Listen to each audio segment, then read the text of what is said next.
This is probably one of the most boring jobs in the factory, and that is to put the date with this gun on the back of every single one of these bags. Now there's just short of 2,000 bags here, and you're probably going to ask why I'm using one of these old-fashioned guns. That's because this big U-Boot machine behind us struggles to pack the beef jerky, so we still pack it by hand.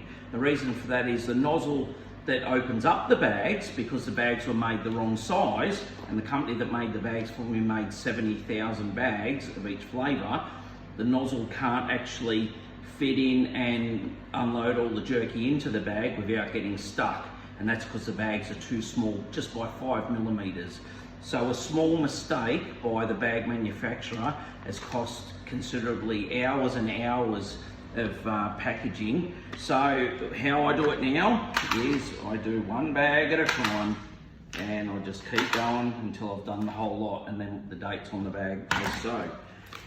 So hopefully when these bags run out, which is fairly soon, and I get the new bags made, they'll be the right size, and then the machine will be able to pack them. Just that extra 5mm makes such a difference.